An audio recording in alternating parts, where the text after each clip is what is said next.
बिस्मिल्लाहिर्रहमानिर्रहीम, अस्सलाम वालेकुम। मैं हूं समर अब्बास, आप मेरा डिजिटल चैनल देख रहे हैं। आज की इस वीडियो में नाज़रीन हम बात करेंगे इमरान खान और शाह महमूद कुरैशी दोनों को साइफर केस में हक दिफा से मुकम्मल महरूम कर दिया गया और तमाम गवाहों पर जिरा जो है वो सरकारी वकील कर रहे हैं कि जो एक तो जूनियर भी हैं और उन्हें 14 घंटों में केस पूरा तैयार भी हो गया। उन्होंने 9 गवाहान पर जिरा भी कर ली, मुकम्मल कर ली। आज़म खान पर जिरा भी मुकम्मल कर ली गई है। और नाज़रीन इस पर आज तो मामला ये था कि तहरीक इंसाफ की नहीं, इमरान खान के और शाह महमूद कुरैशी के वकला मौजूद थे अदालत के अंदर, लेकिन फिर भी उन्हें जिरा करने का मौका नहीं दिया गया। जिरा सरकारी वकीलों ने की, जो कि ट्रेनी टाइप वकील हैं, अभी जूनियर है बहुत ज़्यादा और हैं भी सरकारी वकील हैं, दूसरा सबसे बढ़कर एबव ऑल, जिन पर इमरान खान और शाह महमूद कुरैशी अदम एतमाद का इज़हार कर चुके हैं। बाकी शाह महमूद कुरैशी ने आज एक बहुत बड़ा इंकशाफ किया है। इंकशाफ ये किया शाह महमूद कुरैशी ने कि जनरल बाजवा ने उन्हें वार्न किया था कि ये साइफर वाले मामले पे आपको 12 साल की सज़ा हो सकती है। ये माजरा क्या था, इस मुलाकात में क्या बात हुई थी जनरल कमर जावेद बाजवा से और शाह महमूद की आपस में क्या बात हुई थी, आपके साथ बड़ी इंपॉर्टेंट डिटेल शेयर करेंगे इस वीडियो के अंदर। और नाज़रीन हम बात करेंगे आज एक तो साइफर के साथ साथ जो दूसरा केस है तोशा खाना, उसमें भी इमरान खान को हक के दिफा से महरूम कर दिया गया है। और फिर जनाब हम बात करेंगे इलेक्शन कमीशन ऑफ पाकिस्तान ने जो है एक बड़ा फ़ैसला किया है, निगरान हुकूमत ने और इलेक्शन कमीशन ने, उस पर आपके साथ हम डिटेल शेयर करेंगे। और फिर जनाब एक बड़ा फ़ैसला हुआ है आज नए करेंसी नोट्स के वाले से, उस पर भी डिटेल शेयर करूँगा। पुराने नोट अब फारिग हो गए। आपसे रिक्वेस्ट है कि चैनल को सब्सक्राइब जरूर कीजिएगा, वीडियो पसंद है तो इसे लाइक करें और बेल आइकन जरूर प्रेस करें। सबसे पहले ज़रा बात कर लेते हैं साइफर केस की और तोशा खाना केस की। आज नाजरीन तकरीबन कोई अडयाला जेल के अंदर कोई 9 से 10 घंटे की तवील समातें आज हुई हैं इन दोनों केसेस में। और सलमान सफदर साहब के बकौल जो है वो केस की जो समात है आज बड़े कमरे से, जो बड़ा हॉल है वहाँ से छोटे कमरे में मुंतकिल कर दी गई। और जो जेल में हुआ वो मैं अहवाल आप तक पहुँचाता हूँ उसका। जेल भैया हुआ जनाब के जब पाकिस्तान तहरीक साहब के वकला वहाँ पर पहुँचे तो उन्हें कहा गया जी कि आप बैठ जाएँ, उन्हें छोटे कमरे में बिठा दिया गया। और उसमें जनाब ये हुआ कि सलमान सफदर साहब ने ये बयान किया, वो ये बताते हैं जो कि इमरान खान के वकील हैं, कहते आज सुबह जब हम 9 बजे अडयाला जेल पहुँचे तो हमें रोक दिया गया और कहा गया कि आप 10 बजे से पहले अंदर नहीं जा सकते। जब हम अंदर गए तो आज़म खान का बयान रिकॉर्ड हो चुका था। This is quite interesting. इससे लगता है इमरान खान और शाह महमूद कुरैशी की पूरी टीम को इस केस से अलग कर दिया गया, यानी वकला टीम को। मुझे आज ये बताते हुए अफसोस हो रहा है कि फेयर ट्रायल की धज्जियां उड़ा दी गई है, आइन दफन हो चुका है। जिस अंदाज से इस मुकदमे को चलाया जा रहा है, क्रॉस एग्जामिनेशन यानी जो आप जिरा करते हैं, वो हमारा कानूनी हक है, उसे भी छीन लिया गया है। और पता नहीं क्या मजबूरी है जज साहब की, वकला को बाहर निकाल दिया। 18 गवाह निमटा दिए गए जनाब साइफर केस में इमरान खान के ख़िलाफ़। अच्छा, इसी साइफर केस से जुड़ी जो दूसरी चीज़ है जनाब, आज की जो समात है उसकी जो है वो कुछ अहम चीज़ें मैं आपके साथ शेयर कर रहा हूँ इस वीडियो के अंदर जो मैं बात कर रहा हूँ। एक तो ये हुआ जनाब कि आज जब समात हो रही थी तो उस समात के दौरान एक बड़ा इंटरेस्टिंग माहौल बना कि वो होता है ना कि जिस तरह एक मौलवी होता है ना मोहल्ले का, वो कुरान मजीद की किसी भी आयत का तर्जुमा पढ़ के वो आपको अपनी मर्ज़ी का मतलब बता देता है, किसी भी सिचुएशन पे वो फिट कर देता है चीज़ों को अपनी मर्ज़ी के मुताबिक। ये तनकीद अक्सर लोग करते हैं। तो उसी तरह से आज जज साहब ने भी वही काम किया है, मोहल्ले की मस्जिद के मौलवी साहब वाला काम किया उन्होंने। इसमें ये हुआ जनाब कि सुप्रीम कोर्ट ने इनकी जब ये कहा, अबू अल-हसन ज़ुल्करनैन ने कहा, आज जब उनसे कहा कि भाई आपकी स्पीड में क्यों चला रहे हैं इस केस को, तो उन्होंने कहा जी कि सुप्रीम कोर्ट ने कहा है ट्रायल को एक्सपीडिशियसली चलाया जाए, यानी एक्सपीडिशियस का मतलब डिक्शनरी में देख लें। जज अबू अल-हसन ज़ुल्करनैन उन्होंने ये कहा, इस लफ्ज़ का मतलब तो शाह महमूद कुरैशी ही बता सकते हैं, उनकी अंग्रेज़ी अच्छी है। वकील सलमान सफदर उन्होंने सरकास्टिकली कहा। तो उस पर इमरान खान इतनी देर में बोल गए। इमरान खान ने कहा जी कि एक्सपीडिशियस का मतलब होता है किसी काम को जल्दी और सही करना, जल्दी और सही करना एक्सपीडिशियस का मतलब होता है। तो एकदम से जज साहब बोले, खान साहब ने ठीक बताया है, खान साहब जिंदाबाद। तो इसमें कमरा अदालत में कह के भी लगे तो उन्होंने फ़ौरन से वो आधी बात उठा ली, आधी नहीं उठाई, कहा जल्दी और सही। तो सही वाली बात तो इसमें हमें कहीं नज़र नहीं आ रही, अलबत्ता जो जल्दी वाली बात है वो उन्होंने पिक कर ली कि भाई सुप्रीम कोर्ट ने कहा था कि जल्दी जल्दी निपटाना है इस काम को। वही बात कि और नमाज के करीब मत जाओ मगर जब तुम नशे की हालत में हो। कुरान पाक की इस आयत का जो मफहूम है उसको अक्सर लोग जो है जिन्होंने नशा करना है वो आधी वाली उठाते हैं कि और नमाज के करीब मत जाओ। सॉरी, जो लोग नमाज से भागते हैं कि खुद अल्लाह ने कहा है और नमाज के करीब मत जाओ, नाउज़ुबिल्लाह नाउज़ुबिल्लाह, तो अगली आयत नहीं पढ़ते वो जनाब। अगला जो जुमला है कि जब तुम नशे की हालत में हो, तो वो जज साहब ने भी वही काम किया जनाब के एक्सपीडिशियस का मतलब जो खान साहब ने बताया जी कि जल्दी और सही, तो सही वाले को उन्होंने इग्नोर कर दिया है और जल्दी वाले पे उन्होंने एम्फोसिस किया है कि हमने जल्दी जल्दी निपटाना है। और इस पे जो दूसरा केस है जनाब, इस साइफर से मुतालिक एक और बड़ी अहम चीज़ है। आज एक इंकशाफ सामने आया है शाह महमूद कुरैशी का। शाह महमूद कुरैशी ने यह कहा है, आज उन्होंने इंकशाफ किया है, वो ये कहते हैं कि परवेज़ खटक और असद उमर के जाने के बाद मुझे जनरल कमर जावेद बाजवा ने रोक लिया था। मुझे जावेद बाजवा ने, आर्मी चीफ ने कहा कि अपना किबला और सिमत दुरुस्त करो वरना साइफर में 12 साल सज़ा होगी। ये बहुत ही इंपॉर्टेंट चीज़ है, ये बहुत इंपॉर्टेंट चीज़ है, दिस इज़ वेरी इंपॉर्टेंट। 22 अगस्त को वो कहते हैं कि जब जनरल कमर जावेद बाजवा से इमरान खान की मुलाकात हुई तो उस वक्त भी बाजवा साहब ने इमरान खान को कहा कि इंसान बन जाओ वरना सज़ा हो जाएगी। बाजवा को अदालत बुलाएं, मैं कुरान पाक पर हाथ यानी कुरान पाक पर हल्फ देने को तैयार हूँ कि मैं जो कह रहा हूँ दुरुस्त कह रहा हूँ। तो खान साहब इसीलिए कहते थे कि मैं चाहता हूँ कि जनरल कमर जावेद बाजवा को बुलाया जाए बतौर गवाह। अब ये दरखास्त जानी चाहिए थी, जज साहब को पता नहीं की है दरखास्त या नहीं की कि 342 में उन्हें बतौर गवाह बुलाया जाए। अगर बुलाया जाता है तो ये चीज़ जो है ये बहुत इंपॉर्टेंट है इस सारे केस के पस मंज़र में।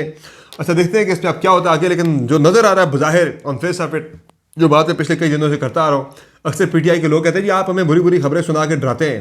यानी जो वीडियो मेरी देखते हैं वो उसमें पीटीआई के अक्सर लोगों का मैंने सुना जी फिर आप बुरी बुरी बातें करके हमें डराते हैं। तो भाई जो सच है वो मैंने बयान करना है। आपको किसी को बात बुरी लगे, अगर वो डर रहा है तो वो डरता रहे। मेरा काम है खबर देना, जो होने जा रहा है वो बताना पहले से भाई कि ये चीज़ें होने जा रही हैं। और साथी का काम ये है कि उसको कि वो खबर का खोज लगाकर आप तक पहुँचाए। ये कहना कि भाई आप हमें डराते हैं तो ये डराने वाली बात नहीं है। मेरा काम है खबर देना। उस खबर में अगर आपके लिए एक डर वाली चीज़, परेशान कुन चीज़ मौजूद है तो वो उसमें मेरा कोई कसूर नहीं है, मेरा काम है खबर देना।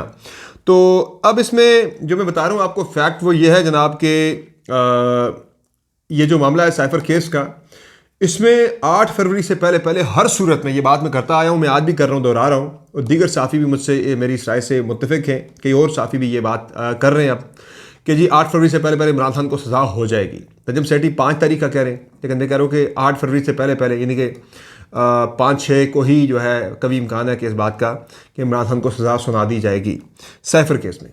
अच्छा, इससे सज़ा सुनाए जाने का मैं आपको ये भी मैं आज प्रेडिक्शन दे रहा हूँ कि इस सज़ा सुनाए जाने का इमरान खान को कोई नुकसान नहीं होना, बल्कि पाकिस्तान तहरीक, इमरान खान तो वैसे भी जेल में ही रहना है फ़िलहाल, तो इसका जो फ़ायदा है वो इमरान खान को होना है इनडायरेक्टली, वो होना है वोट की सूरत में। पाकिस्तान तहरीक इंसाफ का वोटर जो पहले ही एक इंतकाम किसी कैफियत से गुजर रहा है कि उसने इंतकाम लेना है, वोट डाल के अपना जो वोट की पर्ची है उसके ज़रिए उसने इंतकाम लेना है।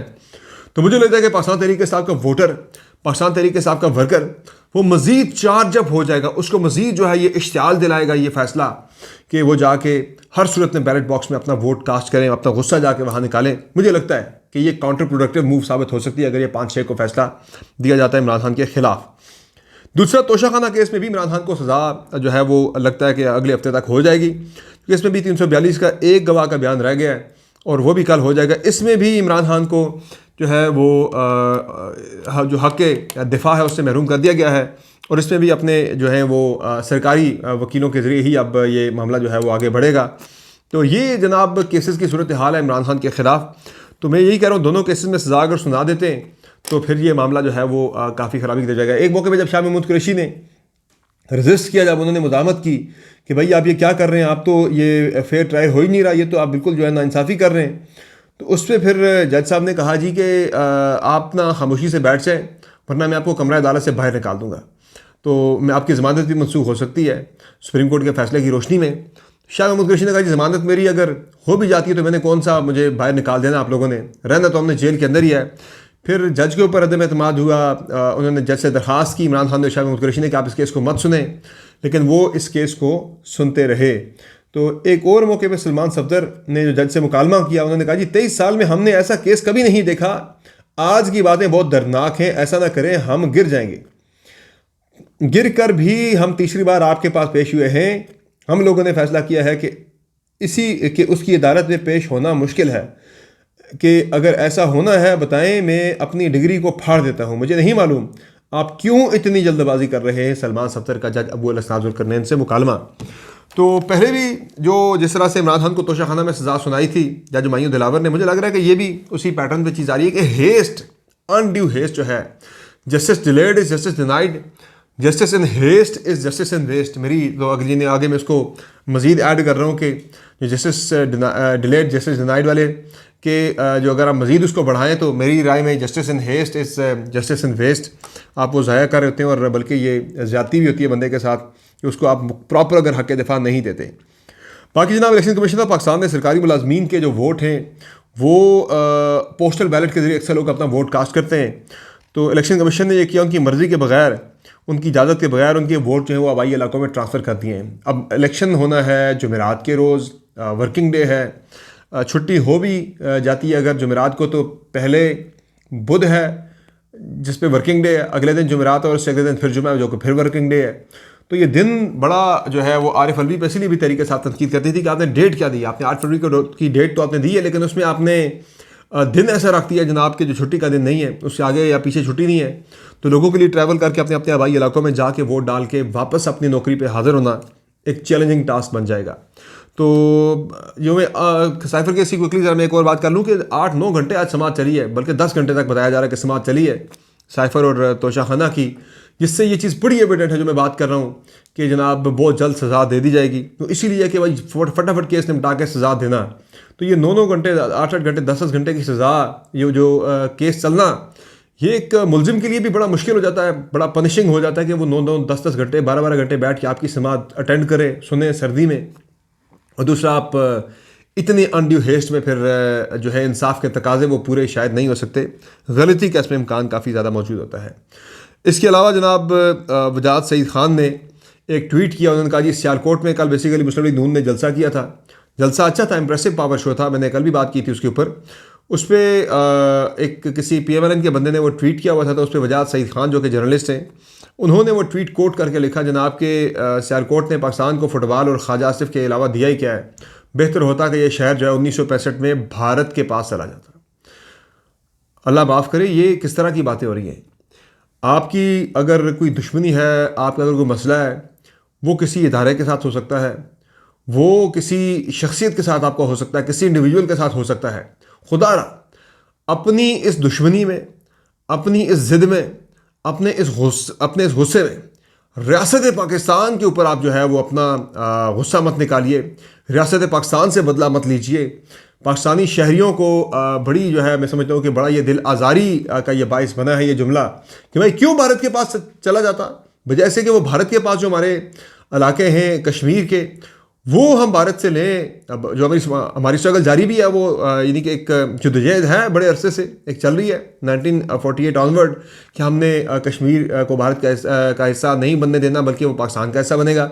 और इसलिए हमारी जद्दोजहद से ज़्यादा ये कश्मीरियों की जद्दोजहद है। मैं बीइंग कश्मीरी में कहूँगा ये कश्मीरियों की जद्दोजहद है कि वो भारत के साथ नहीं रहना चाहते, वो पाकिस्तान का हिस्सा बनना चाहते हैं।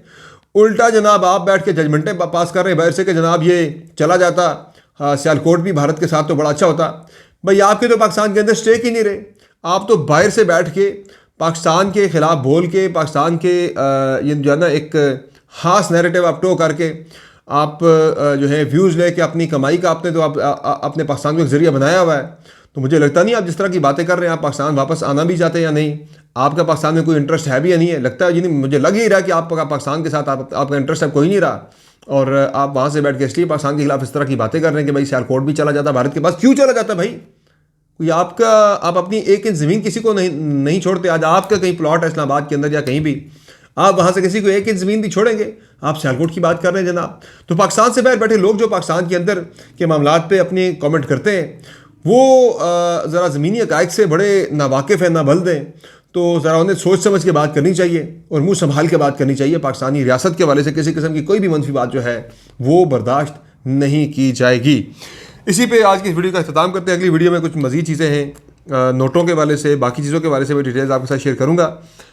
चूँकि वीडियो तवील हो रही है तो इस पर इख्तिताम करते हैं। मॉर्निंग वाली वीडियो में मैं आपको बताऊँगा कि नोटों वाला चक्कर क्या है, और दूसरा पेट्रोल डीजल की कीमतें भी बढ़ने वाली हैं, और जल्द से जुलूस पाकिस्तान के अंदर हो रहे सियासत जो है वो आने वाले चंद दिनों के अंदर क्या बड़ा टर्न लेने वाली है, आपसे डिटेल शेयर करेंगे अगली वीडियो के अंदर।